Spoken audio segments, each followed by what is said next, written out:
AB পার্টির পক্ষ থেকে আমরা তিনটা কথা বলেছি আজকে জাতীয় ঐক্যমত কমিশনে। প্রথম কথা বলেছি হচ্ছে যে গত ডিসেম্বরে যখন এই ঐক্যমত কমিশনের গঠনের প্রক্রিয়ার কথা বলা হয় মাননীয় প্রধান উপদেষ্টার পক্ষ থেকে, তখন এই কাজটা কিভাবে হবে তার একটা ফ্রেমওয়ার্ক তৈরি করার প্রয়োজন ছিল। কারণ হচ্ছে যে ফ্রেমওয়ার্ক না থাকলে এই কমিশন আসলে কি অ্যাচিভ করতে চায়, কিভাবে অ্যাচিভ করবে এবং কোন ডেডলাইনের মধ্যে অ্যাচিভ করবে, এই স্বচ্ছতা এবং জবাবদিহিতাটা থাকে না। তো সেই জায়গাতে আমরা মাননীয় প্রধান উপদেষ্টাকে বলেছি এবং যিনি ডেপুটি ভাইস চেয়ারম্যান যিনি আছেন কমিশনের তাকেও রিকোয়েস্ট করেছি যে আপনারা ঐক্যমত কমিশন আসলে কি অ্যাচিভ করতে চান সেটার একটা লিখিত ফ্রেমওয়ার্ক তৈরি করা দরকার। দ্বিতীয়ত বলেছি হচ্ছে মাননীয় যে আইন উপদেষ্টা আছেন ওনার দপ্তরে গত 10 মাসে কি সংস্কার করা হয়েছে সেটা উনি বলেছেন, একটা ফিরিস্তি দিয়েছেন। তখন আমরা বলেছি এটাকে রেফারেন্স করে যে একইভাবে গত 10 মাসে এই অন্তর্বর্তীকালীন সরকারের একটা আমলনামার খতিয়ান বাংলাদেশের জনগণের কাছে দেয়া দরকার। এইটা অন্তর্বর্তীকালীন সরকারের পুরোটা মিলে একটা যেমন দেয়া দরকার, আইন উপদেষ্টার মতো ডিপার্টমেন্ট ধরে ধরে প্রত্যেক উপদেষ্টার আমলনামার কাজের একটা খতিয়ান দেওয়া দরকার যে তারা আসলে কি অ্যাচিভ করেছে, এবং তখন ওটা আমাদের জবাবদিহিতার জন্য, স্বচ্ছতার জন্য জরুরি হবে তাদেরকে জবাবদিহিতা করবার জন্য।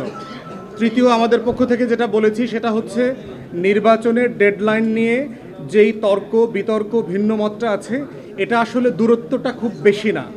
এখানে যতটুকু না সময়ের গ্যাপ আছে তার থেকে হচ্ছে মনস্তাত্ত্বিক দূরত্বটা একটু বেশি, এবং সেটা আমরা বিশ্বাস করি ডিসেম্বর থেকে জুনের ভিতরে যেই তারিখটাই হোক সেটা আলোচনা সাপেক্ষে সমন্বয় করে সবার সাথে পরামর্শ এবং ঐক্যমতের ভিত্তিতে একটা দিন তারিখে আসা সম্ভব বলে আমরা বিশ্বাস করি।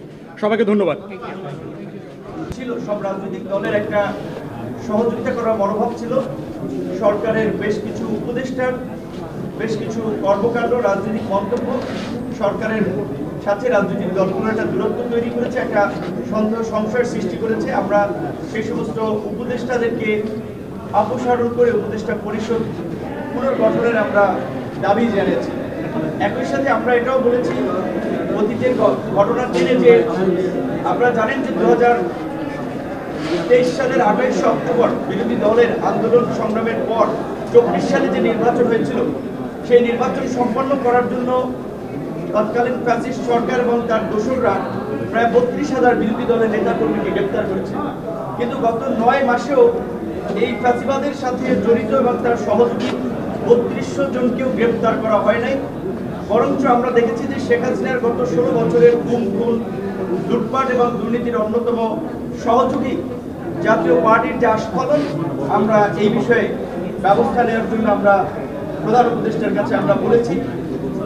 একই সাথে যেহেতু নির্বাচন নিয়ে রাজনৈতিক দলগুলো বলছে দ্রুত সময়, প্রধান উপদেষ্টা বলছে ডিসেম্বর থেকে জানুয়ারি, আমরা বলেছি যে ডিসেম্বরে হলে ভালো, ডিসেম্বরের আগে কেন নয়, ডিসেম্বরের আগেও ইলেকশন হতে পারে। সামগ্রিকভাবে আমরা সহ সব দলই নির্বাচনের একটা সুনির্দিষ্ট দিন তারিখ কিংবা মাস, এই সময়টা প্রধান উপদেষ্টার কাছে আমরা জানতে চেয়েছি। প্রধান উপদেষ্টা কি বলেছেন আপনাদের? তিনি নির্বাচনের বিষয়ে ওইভাবে আসলে এই বক্তব্য মোটা দাগে সব রাজনৈতিক দলই বলেছে, এবং জাপানে যে নিকি এশিয়া ফোরামে যে একটা বক্তব্য এসেছিল সের মধ্যে একটি দল নির্বাচনের ডিসেম্বরে চেয়েছে। এই বক্তব্যটি সঠিক নয়, সেটা ওখানে বলেছে অনেক দলই তো নির্বাচন 54টি দল, এবং আজকেরও আই থিঙ্ক তিনটি দল ব্যতীত বাকি দলই কিন্তু নির্বাচনের জন্য দ্রুত একটা রোডম্যাপ চেয়েছে, এবং নির্বাচনটা যে ডিসেম্বরের মধ্যে হওয়া প্রয়োজন সেই বিষয়ে বক্তব্য রেখেছে। প্রধান উপদেষ্টা যে এই সমস্ত স্পেসিফিক বিষয়ে এত ডিটেলে জান নাই, কিন্তু তিনি এই যে একটা ঐক্যমত তৈরি হয়েছিল সরকার গঠনের শুরুতে, ঐক্যমতের ভিত্তিতে সংস্কার করতে চান এবং নির্বাচনও দিতে চান, সেটি আমাদেরকে জানিয়েছেন।